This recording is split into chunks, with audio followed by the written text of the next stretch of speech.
Hey guys, welcome back to So What Page We On Bed. It's just me. It's not Kiki. It's not Casey. Casey's traveling. Kiki's doing mom things. I have a special guest today. We're going to talk about a new book that he has coming out, and the title of it has the word opus in it. So I had to do my research because I was like, okay, I know what a magnum opus is. It has to do with the brain. Opus itself. Let me look it up. So I was like, let me look it up. So opus is it means work, right? Musical work at that. And I think that's a good title for the book. We're gonna talk more about it with the author, but I know the author from podcasting. And I didn't know that he was working on the book. And he let me know that he's working on the book. So when he was like, would I want to talk about it on the show? I'm just like, I'm good. Like there's a podcast for that. So one of the podcasts is this one where we focus on books. So what page we on bed is three friends, me included, and we just pick a book each season because we just feel like people don't read anymore or people don't make time for reading. So from what I took a peek into with this story, it's really good. It really grabs you. We're going to talk a little bit about it, a little bit about the characters, but I think it's a really great book that's going to be given to the public because I've been peeking at it a little bit. He let me peek at it a little bit. And so far, I think it's a really great story. It's very relatable, and I think it should be shared. So I'm glad he's going to talk about it today. And I think when it comes to love, I think it's different for everybody. But when it comes to a story of talent and love, I think it meshes really well together.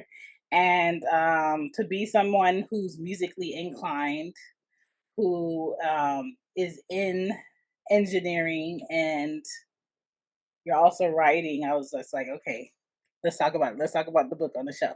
So I have a few questions for him, and he goes by Mr. Rentmoney. Okay, and he teaches musical things with young people. He also is a father, and he's writing. He's an author. So we're gonna talk a bit about your book. What's up, Mr. Rentmoney? What's up? What's up? What's up? Shan V Pod. How you doing? I'm so happy to be here. I'm blessed. I was excited to do this interview. Mm-hmm. I was preparing for it. I was bracing myself for whatever questions you may have. Yeah. Um, um, yeah, I'm ready for whatever questions you got. Okay. My first question is, so you wrote a book, and from what I've read, it's very good, like I said earlier. And can you tell us what made you write the book in the first place? Um, like one day I was just looking through my notes Mm-hmm. in my phone. And I don't know about anybody else, but I like to write a bunch of things in my notes that may not make any sense to anyone else. Mm-hmm. But to me, when I read it, I understand very well what's going on. Mm-hmm. So you might just see some random stuff, random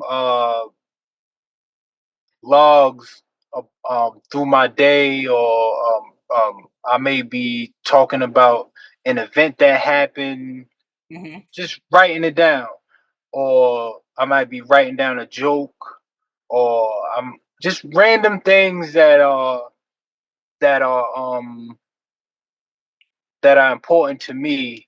And in addition to everything that I said, I Mm-hmm. like to write goals and just ideas. And one day I took all of my notes and real life stories that I had, and I don't know why I did it, but why I thought about it. But I just said, you know what I'm going to do? I'm gonna take everything, all dope ideas that I have, Mm-hmm. and I'm gonna throw them into Chat GPT. Mm. And then Is. when I throw it into Chat GPT, I'm going to ask it to turn it into a chapter, into one chapter. And I didn't like the feel of that chapter, but I thought, like, I might be on to something with this. So uh I took the parts that I didn't like, and I went on Google and looked up synonyms. Mm. Um Synonyms, antonyms.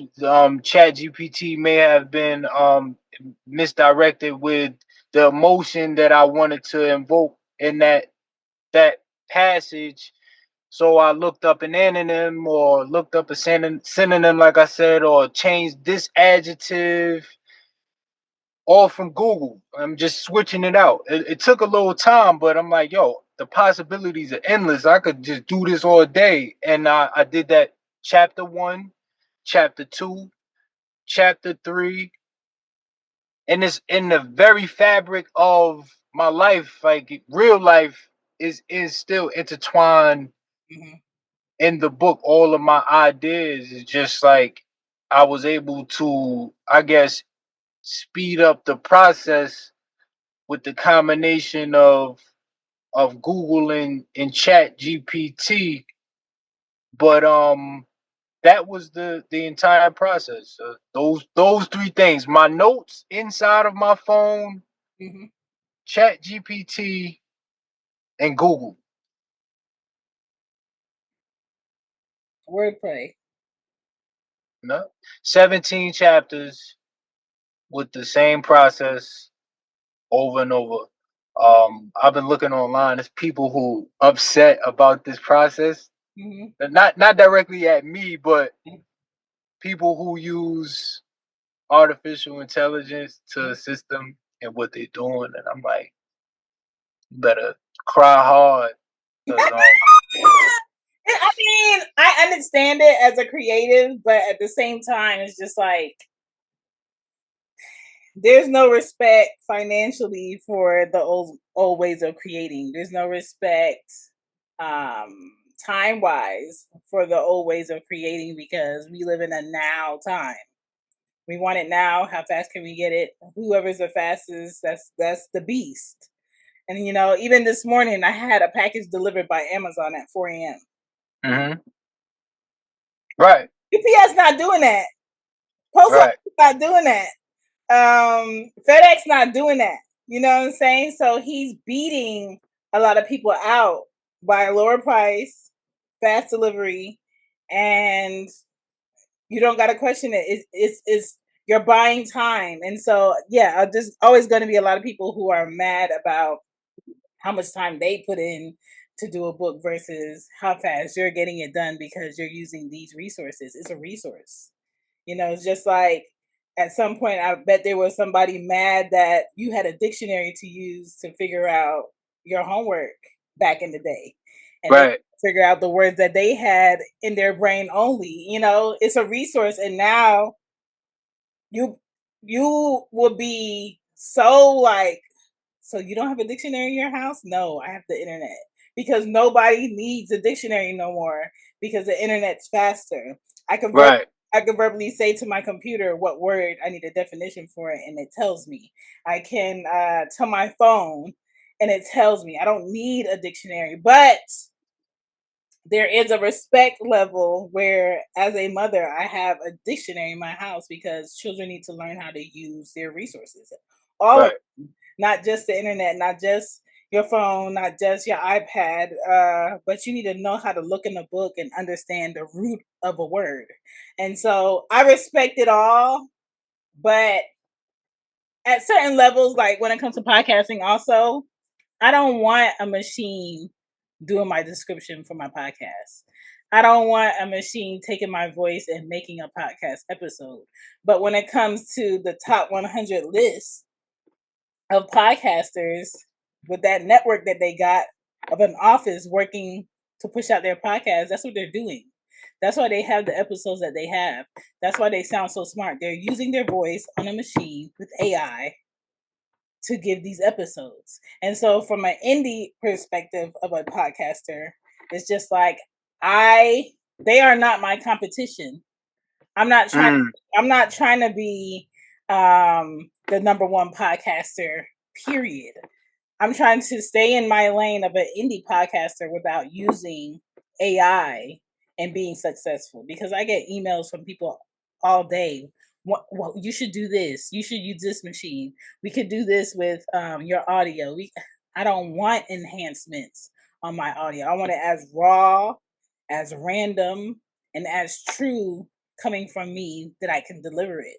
But I'm not knocking the next person for how they're creating a story and delivering something creatively. It's kind of like, if, like, let's say if I use color pencils to do my illustrations and you use paint, I'm gonna be pissed off that you use paint. Right. That's your work, you know what I'm saying? And that's how I think people have to look at it. So I think, regardless of how you did it, that's how you did it. That's your process. You know what I'm saying? So it just needs to be respected. Eventually, people will get over themselves, but the older generation struggles with it. Yo, but it's crazy because uh you can't just go on AI and just get my book. Mhm, Like it's definite for sure. It's certain things when I read, it's not just black and white. I'm just really paraphrasing the process. It wasn't just as simple as I'm making it. mhm, But in a nutshell, like one without like I got an editor. Like that takes that's an addition to it as well. So the the authenticity, the life, the human feel is definitely there. When people read AI, it's like identifiable mhm. because there's like there's a certain jargon, even if there's talking proper proper It's not English, words that you would use in a conversation if I met you on the street. right? Yeah. Not usual, right? And but then you start to see a redundance. Mhm, You know what I mean? But that's not the case, and contrary to that, I'm so excited for people to hear what it's about, to read it. mhm. Okay. Um. Okay. So when did you start your process, so I can know what's the time frame on this taking you? Um, the time frame of when it clicked for me Like to make a use book. Google and AI. No, just like, okay, once you use the tool and you saw how it works and you saw what it was doing for the notes that you already had, when it clicked, oh, okay, I could actually make a book out of this. What was the time frame from the thought of I could actually make a book out of this, you doing it, up until now where you're having it edited? September. Of last year? Yep. Hmm. Okay. September. Yeah, and the funny thing, I'm just so oblivion of like the how it's really supposed to go. Like when it comes to an author taking years. I had this conversation with somebody. They're like, "Yo, it's supposed to take years to to make write a book. You're supposed to be, putting years in." I'm like, I'm not doing this for no years. Like writing one book. Yeah. Like I'm getting this product out. I'm really literally writing the follow up right now. I'm not playing. I ain't about to be writing no book for years. Like Right. I gotta put this product out. I'm trying to like reap the benefits of it as soon as possible. Like it's all good for a badge of honor, I guess, to say that you put the time in. But at the end of the day, I guess it's like this. Right now, there's somebody in college using AI, and there's a person who's not using AI, and they're averaging the same grade point, like it's the same exact thing. They're gonna get the same degree. Their employer is not gonna care about none of that. They have the degree. They made it to the finish line, and that is like parallel to what I'm doing with this book. And I hope it could be inspirational. The process that I took to make this book can be inspirational to somebody who feel like, I'm not a writer, because I like writing, but I know next to a writer, I'm no writer. I said that to someone the other day, like, yo, you're a writer, man. I'm like, I'm not a writer. Like, I enjoy writing. I put things together. I have my ideas, my you know, that I think about in my imagination, and I put it down in its rawest form, like you said, without caring about if I spelled this word correctly, or if I dotted this I across this T. I just need the ideas to be out somehow, and I use AI and Google to get the gears turning. It's so crazy that you said that. Most fashion designers don't sew. No, it doesn't make them less of a designer. You know what I mean? Me personally, I love designing. I hate sewing. My mom loves it. So a lot of the times in college, I designed it. I knew how I wanted it to be. I knew what to pick out for Oh, fabric. you did designing in school? Yes.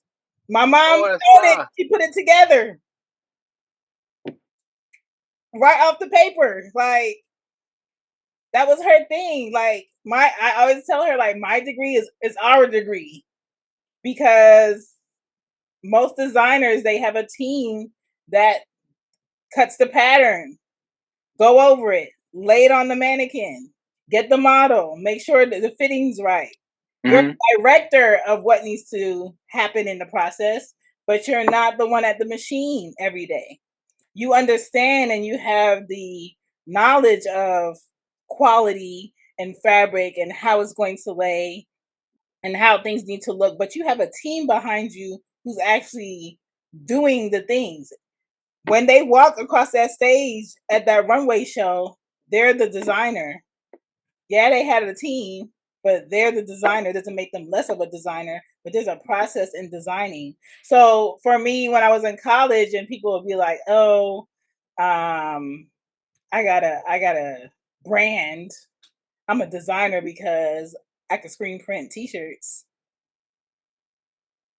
To me, designing clothes lost its oomph for me because of the process. And I'm just like, I wanna create something that deserves more respect. And that's where my love for footwear really got pushed into gear. Like, you can't go in your house tonight, come up with an idea, and come out tomorrow with some shoes. That's a different type of process. That's a different type of respect. So it's definitely a thing where there's steps to a process, and a lot of people don't understand it. Like politics, they think a president decides everything. No, he has to have a team behind him that can put things into place for things to happen. And it's just not, I say it happens, but it's a process that people have to understand and learn how to respect. But yeah. Okay, September is no time. My first book, I want to say it took 3 years for me to get it done. Procrastinating, yes, but AI wasn't a thing when I was doing the book, you know. But I feel Did like, you have an editing process? Are you including the editing process? Because if I'm including the editing process as well, then it's still pending. okay, so 3 years for me to get everything organized chapter wise, what I wanted to do and write it.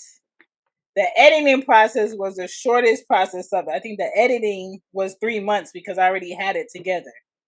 Okay. I was basically sending the document over to a team, and they were going through it and editing it. But what people don't understand is you can have a team edit your stuff one time, and then you can have somebody go back behind them and do another edit. That's more time on your book, but that's more of a thorough look through, because when you're having your book edited, you're paying for that.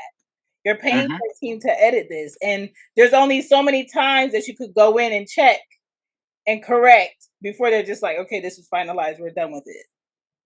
And so a lot of times when you get a book and something is misspelled, or this should have been corrected, maybe they were on a time crunch, maybe they had no more money for editing.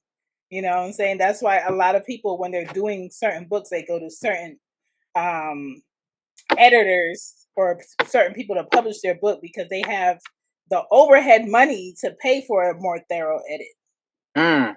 So that's something to think about. Yeah. So it's a process. So my second question for you is, talk to me about the title, and how long did it take you to come up with the title? Because most people, when they're writing a book, they do the book first, they finalize the title after. Did the title in your mind that you had for the book, did it change?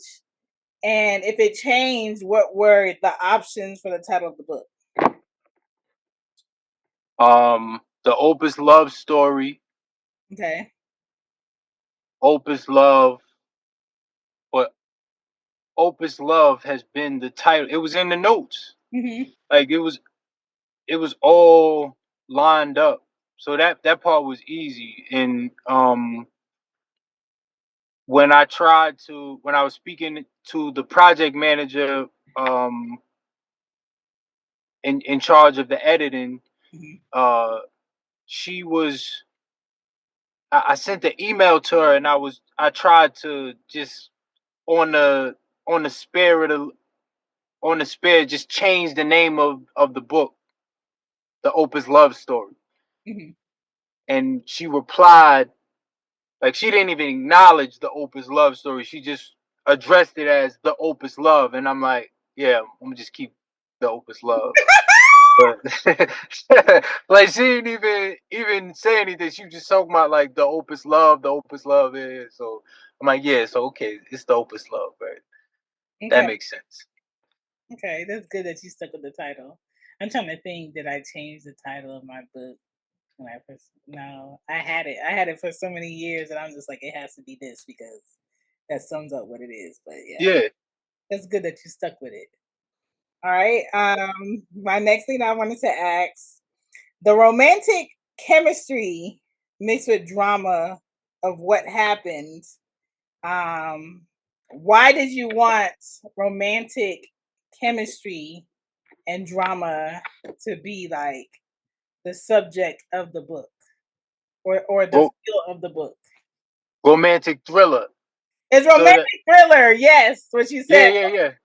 So I was just like, to me, it's just more like, if I was watching it, when's the next episode dropping? Because I need to know why, or I need to know what happened. I need more details. That's how I would be visually taking it in as I was reading it. Right. So, generally speaking, being a guy, I know I'm not checking for romantic type of content or rom-coms, as I've heard. Like, so, but I'm thinking I wanna speak to women. I wanna make something that would speak to women. But I also wanna have something that maybe appeal to guys some type of way. So the thriller aspect, I felt like, even if a guy may not typically pick up a romance book or novel, he might give it a try just because it has the thriller on there. Right. But first I wanted to speak to women. Okay. That was you just didn't want to put the men out.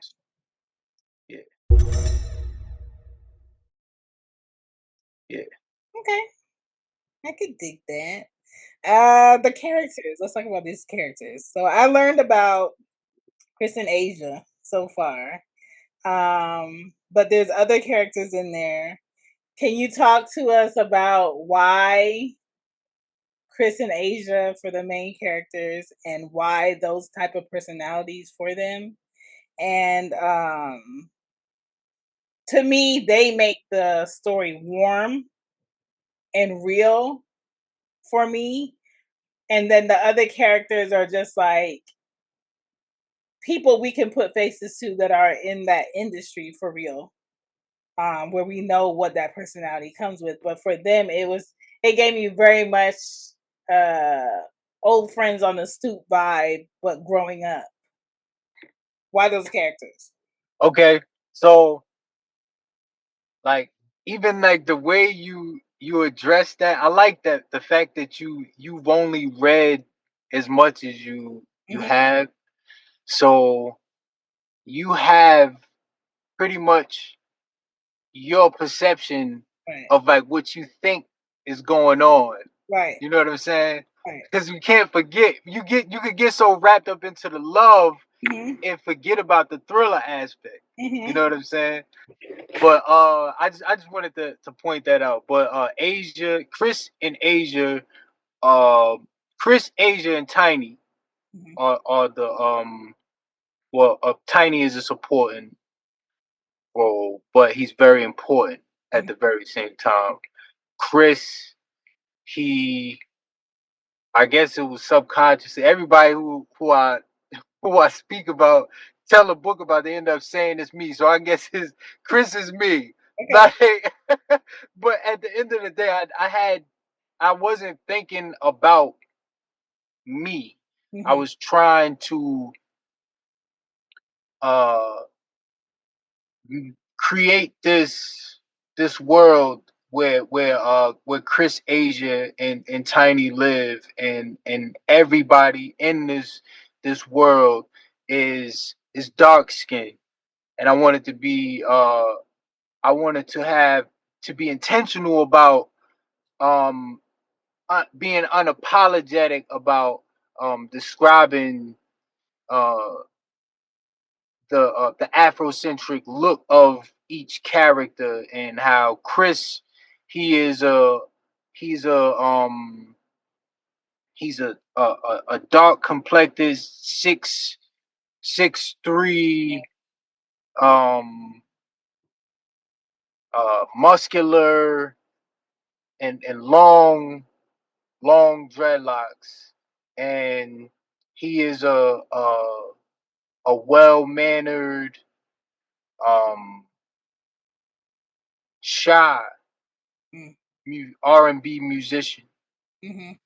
Uh, but at the very same time, he's confident. He has this he has this way where he is humble. I don't want to say shy. I guess humble. That's really what it is. It's a humble. You know, how you may see people who are more on the quiet side. Hmm. Uh, they have their way with certain crowds, Right. but at the very same time, people don't expect them to be starting trouble. Um, he's a humble guy. He's a successful R&B producer. Uh, um, he has a good background. He's a womanizer as well. Uh, Hmm. Asia, she is um 5'7", and she is also dark skinned, and she has dimples in her cheeks. Hmm. Asia has hazel eyes. Hmm. Asia has long curly hair. Um, Asia has a lot of um, dirt from her past that also haunts her. She deals with a lot of mental illness. She struggles with mental illness Hmm. on a daily basis. From from her attempt to try to get into the music industry, and it just took a toll on her mentally. Mm-hmm. Um, Asia is a determined woman who has a lot of backbone. She don't. Oh, she also don't don't take no slack. Uh, she ready to give you a reply. You're not going to push over on Asia. Mm-hmm. Tiny, Tiny, he's a multi billionaire music mogul who doesn't take no for an answer. He gets what he wants, even if it means throwing a few million at you, but he's gonna get exactly what he wants. Um, Tiny, his background has not been revealed in the book. I Mm-hmm. don't want to really give too much away about his background. But I'll just say he Tiny is from humble beginnings. Mm-hmm. He has a shy disposition where he uh comes off like he's shy, um, but he actually um could get you off in a second, and he doesn't say much. Mm-hmm. Tiny uses a few words, but with his power and his iron fist, he can make things happen, make you have a real bad day Mm-hmm. ASAP. In a nutshell, that's the three characters that we highlight in the Opus Love. Uh, but my question for you is, why did you make the characters' way of being so descriptive?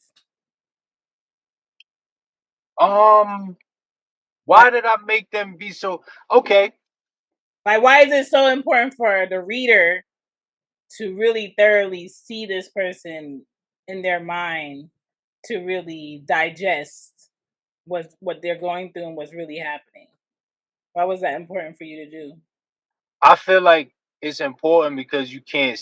For me, I like to see things. Mm-hmm. So the best way for me to kind of get people to use their imagination is to give like as much detail as as I can Mm-hmm. to keep their attention while they're reading. So this will be a way to force people to think about what Asia looks like, to think about what Tiny looks like.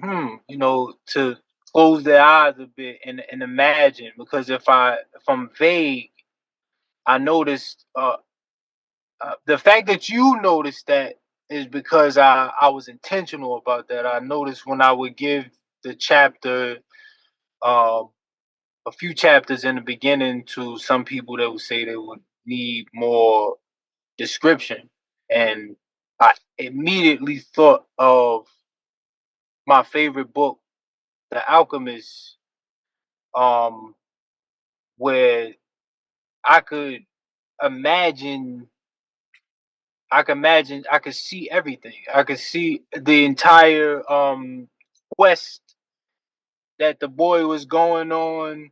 Sam, Uh people, yeah, yeah, you can see it. The words in the book are so descriptive, and I wanted to mirror that in that way, incorporate the how descriptive they were in that book and in my book. yeah. We read The Alchemist, I'm gonna say 2 seasons ago. Paul po- Paul Paul something, Paul Coelho or something like that. Paul Coelho. Good book. Okay.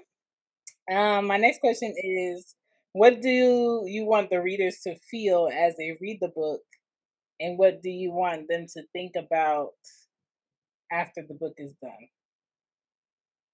Um,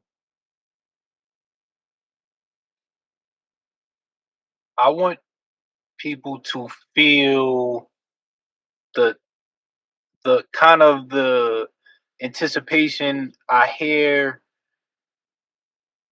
when people talk about their favorite shows on Stars or Netflix, whether it be Power or I don't really watch TV like that, but when I hear these BMF, when I hear these popular shows and people are like, yo, talking about the the next episode and what's going on with the current episode and how it ties into this, and I want people to have to develop like a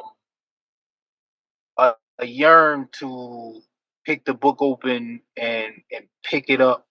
I just said that twice. Pick up the book and read what's next, because the anticipation or the build up is so intense that they just can't wait to read it. And but by the end of the book, well, before we get to the ending of the book, during the book, I want people to feel like they don't know what's going on.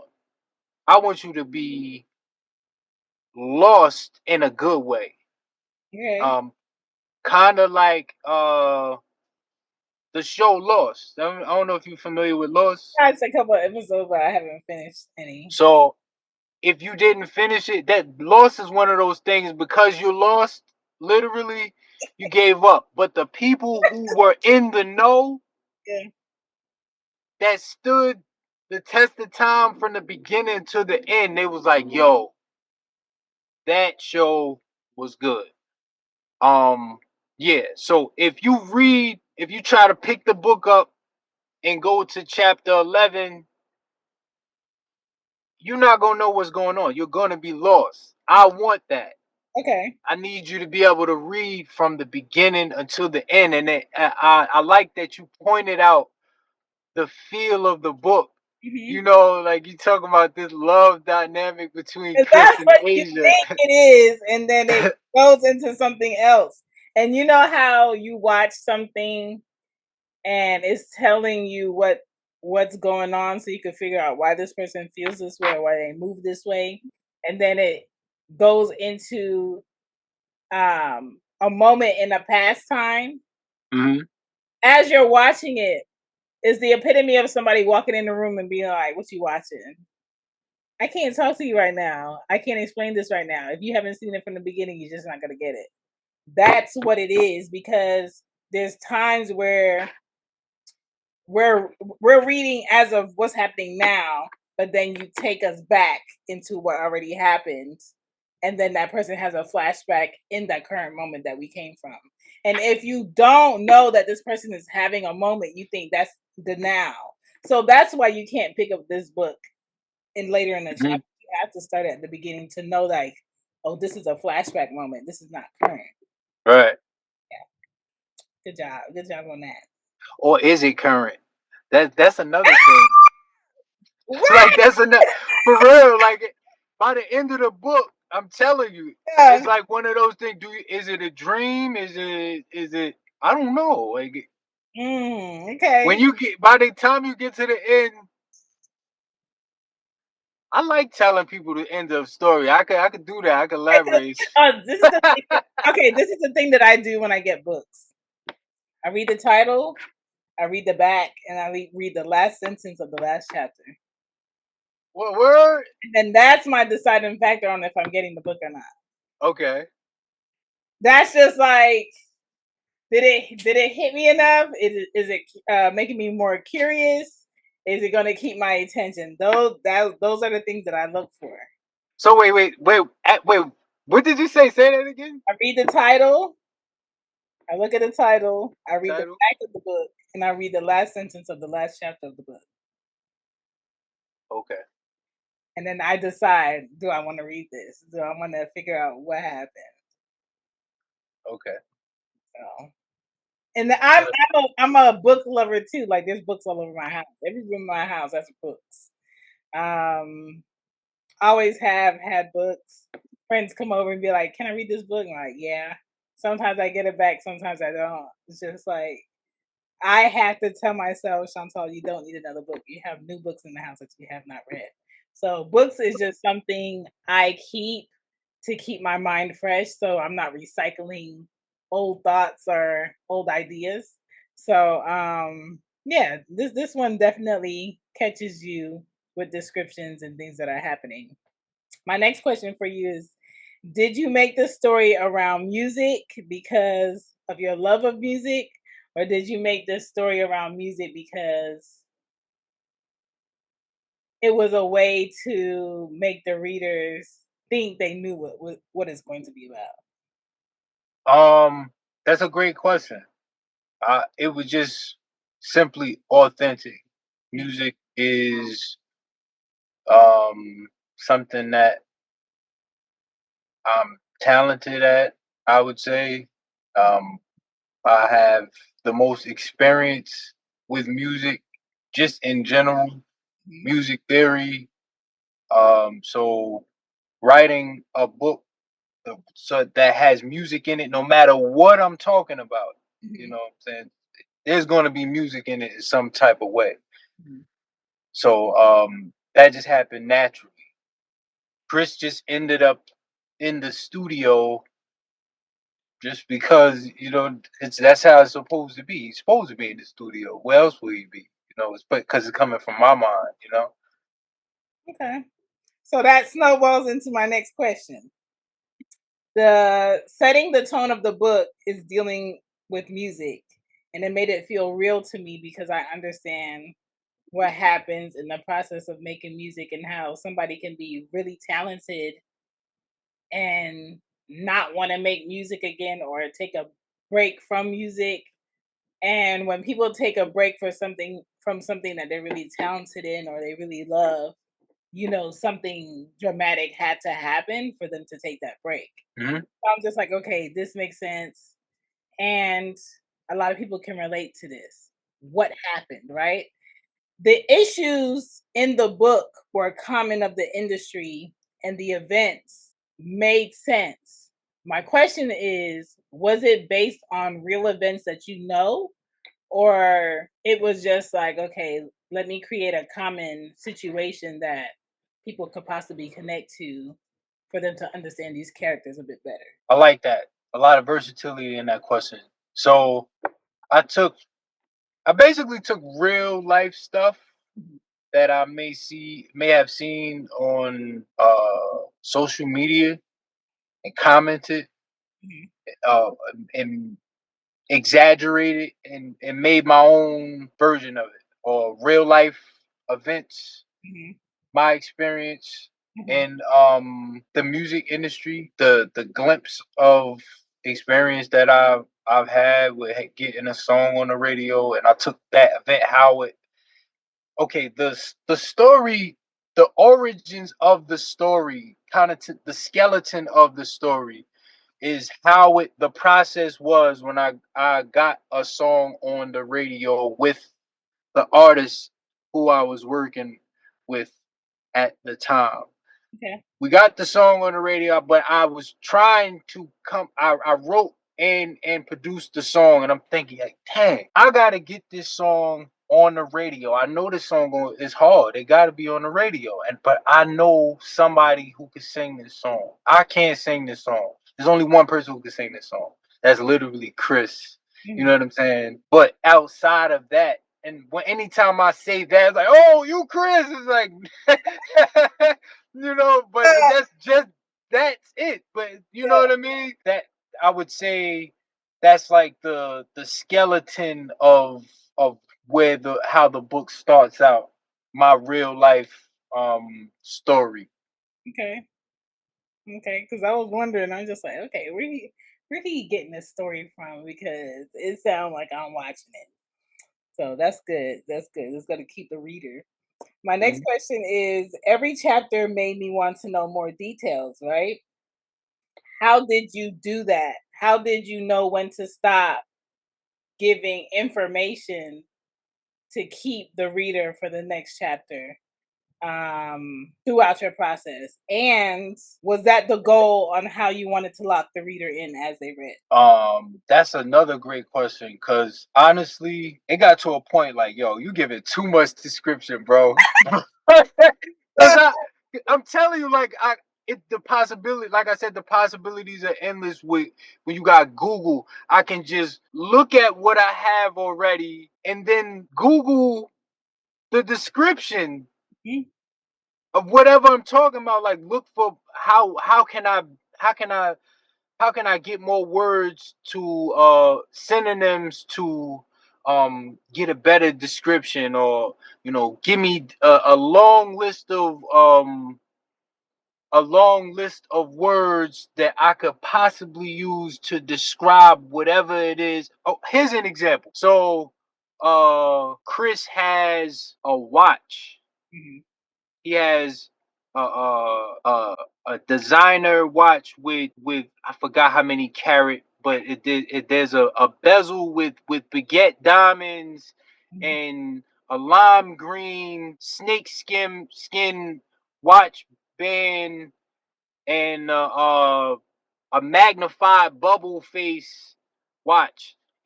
I can't just say here's a designer watch on Chris's wrist. I gotta tell them what the watch is like. But I'm like, I don't know. I didn't know, and I still don't know what is too much and what's not enough. I just said anytime I talk about something, I Mhm. need to tell what it looks like. Anytime if Chris is looking at something, if Asia's looking at something, or if she just sat down on something, I need people to know that this is a leather plush couch that is the color of a brown cigar. I mean, literally, you know what I'm saying? And it smell. I gotta say what it smells like in the room. I gotta give as much details, and I'll let the readers decide whether I've given too much details. I definitely don't think it's not enough, but I do think I went on the deep end sometimes and gave a little bit too much details with taking advantage of Google and AI to turn up the description. So You did you we'll did a see. good, you did a good job with describing it. I was visually seeing things. So my last question for you is, what would you like the readers to get from your story and characters? And does it drive home a purpose towards the end? If it does, don't tell me what it is, but just tell me if there is one, and will there be another book after this? Okay, I like that question a lot. The three characters, Mhm. um, you get to see how no matter if there is someone who is horrible Mhm. or that somebody's great, if they're human beings, that good person has done something wrong in the eyes of someone. Right. The bad person looks like an angel to somebody. Mhm. And I want the readers to get from the characters and in real life that you shouldn't just automatically judge a book by their cover. Mhm. Um because everybody, now I don't care about me included. Mhm. I'm not perfect. Nobody's perfect.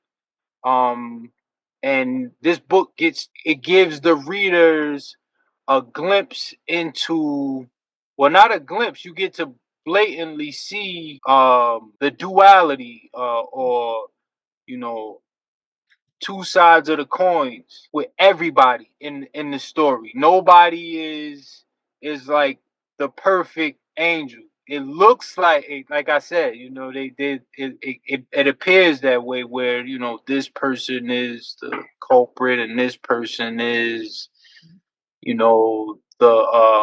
the victim. We got a lot going on, and the only way you'll be able to see that is by reading the book from the beginning to the end.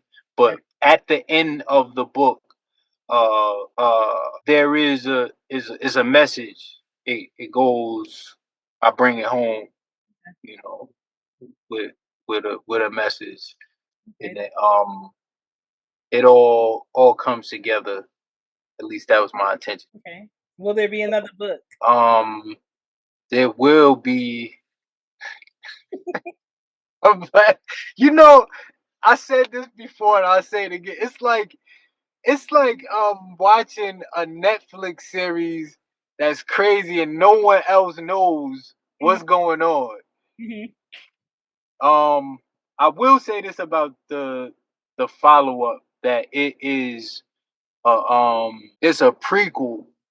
Okay. It's a prequel Mm-hmm. to who I won't say okay, I will. It's a prequel. The second one is for Tiny. It goes in. So we could Uh, understand his character. yeah, you get to understand his character. Okay. You'll get to see there will be um a time for you to empathize with or for Tiny Mm-hmm. in the origins of his life. And that's neither here nor there. I actually I started it. I don't want to say it's neither here nor there. I got the gears turning, but I'm putting all my energy really into the Opus Love right now. Hopefully I could get some. I want to collaborate, get some writers um with this second book. I want some more people to be in addition to the process that I already have. But then again, if it ain't broke, don't fix it. But I would love to work with some more people, creative minds, with the second one. Okay. Good. I don't think you shared too much. I think you said enough for people to grab it. Do you know the release date yet?